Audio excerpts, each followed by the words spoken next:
Good morning guys and welcome back to the channel. How are we all doing? It's Wednesday here and it's a beautiful spring morning outside.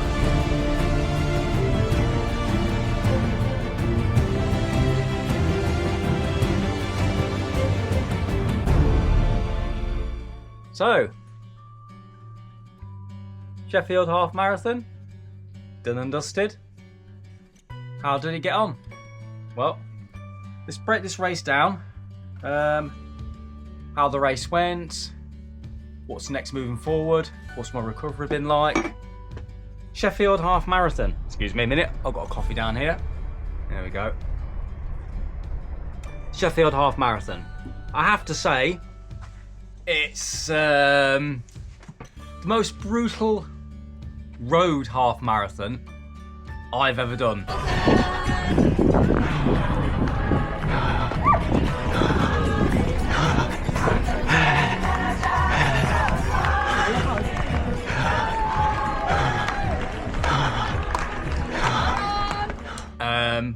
But probably one of the most enjoyable.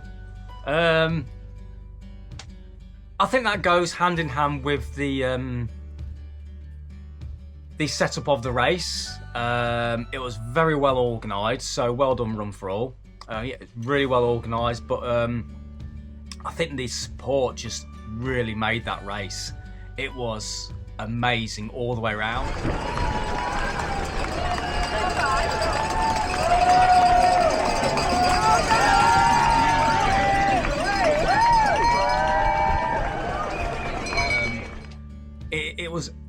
It was amazing, to be honest with you. I mean, even like I've mentioned in the race video, the that brutal hill climb, it was wow. it was pretty brutal. I mean, like I say, you was climbing that for that long, you know, from about mile 2 to about mile 6. It was energy sapping and mentally draining.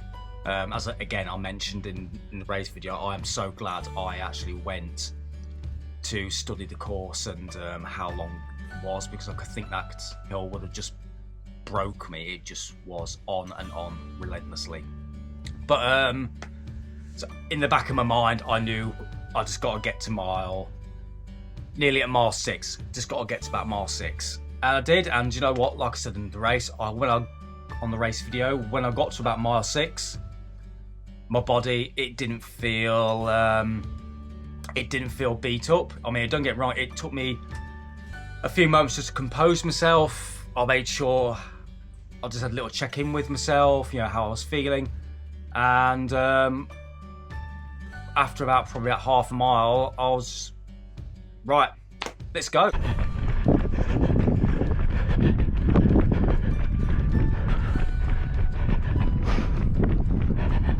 You know, it's downhill now, so I picked up the pace. I mean, don't get me wrong, I met a couple of people that I knew, was surprisingly right on the best part of the course. A friend of mine who I used to train with, Lewis, passed me, so I locked on the back of his vest. He only just finished behind me, by the way, so congratulations, Lewis. Well done, buddy, and it was lovely to see you. Somebody who I met at the Nottingham 10K, Rich was his name. Oh, sorry, buddy, I can't remember your last name, but I'll put your name on the screen. He came alongside me when we hit the best part of the course, right at the top of the hill. We had a little chat and a little catch up on that part of the course. Yeah, that was nice. It was lovely to meet you again, Rich. But yeah, I kicked away about mile 6. And I'd say I just went for it, and I just loved how the course just rolled down into a tiny little village. There was a little climb again about mile 8, but after that it was like straight downhill, mile 10, all the way back into the city centre, and for a great finish. I mean, yeah, it was amazing, and I do apologise for not showing the end footage of the race, but yeah, we met a guy. I locked onto a guy about mile, I think it was just after mile 10, Yeah, I did actually mention him in the race video, where he wore like a light greenish t-shirt, I think he did, but we really supported each other. We was head to head for a little while, but kind of helping each other. We was running so fast down that hill, and I was checking my watch at one point. It was like 5:20 a mile, 5:30 a mile. I was like, oh my god! But your legs were just turning and turning, and it was great. And we was just egging each other on. So we was flying past people. It was fantastic. I can't remember this chap's name, but thank you very much, buddy, for pulling me through that last stage of the race. What did I wear then? Shoe-wise, I forgot to mention on the day, didn't I? Sorry. I wore the Vaporfly 2s. I got these off the eBay, if you remember, a while ago. I took them for a test session a couple of weeks ago. They performed brilliantly. I so forgot what a Vaporfly feels like underfoot after the disaster feeling of the Vaporfly 3. I've not actually raced in a Vaporfly since it'll be a couple of years now, but yeah, they performed brilliantly. They felt amazing underfoot. I just totally forgot what the Vaporflies feel like. I just love the shoe, guys. This is amazing. I mean, I paid 65 quid for this on eBay. I got my size. The wear and tear is nothing. Absolutely nothing on these. I mean, you see the outsole is still great. The shoe's not beat up at all. The upper's fantastic. So I don't know. That's gonna be. I was gonna say that's a backup shoe for my Alpha Fly 3s, but I don't know. I'm gonna have to just rotate and see how I feel and what I want to actually use. It's a great backup to have. I'm not sure what I'm gonna be wearing on the Lincoln 10K now. Speaking of which, next number's come through the post. Me and my partner's number. We're both racing this one in Lincoln in a couple of weeks' time. So that's what's next. And like I said, I don't know what shoe I'll be wearing on the day for that one, whether it's going to be the Alpha Fly 3s or the Vaporfly 2s yet. But never mind, it's not a bad dilemma to have. My conclusion of the Sheffield Half Marathon is fantastic race, great organisation. The support was unreal. I would highly recommend the race to do. But I warn you though, it is a brutally hilly course. If you can get through that first stage of the race intact, you're going to definitely enjoy the latter stages of the race. Pulling up my official results, so I'll pop them on screen for you to look as well. My official time was 1:25:53. My position was, my position overall was 1:49. I'm pretty happy with that. It was such a big field, and they do. Again, I put the results up here for you to look at. They do the last section of the race. They call it the Outdoor City Timed 10K. So they actually time the last 10K for you. Don't get me wrong, it is not all downhill. You do have, let's say, there is a lot of downhill, but there is a few sections where it's undulating and there is a few rolly sections. And the latter section of the race, the downhill, I did clock a 10K time of 37:56. I'm very happy with that. And they also, when you get to near the top of the hill, they call it the Peaks Challenge. So there is a section where they time it, and that was the Outdoor City Peaks Challenge position. I was 253, and they did a time of 7 minutes 45. Again, I'll put all the results on here for you to have a look at. But yeah, it was a great course.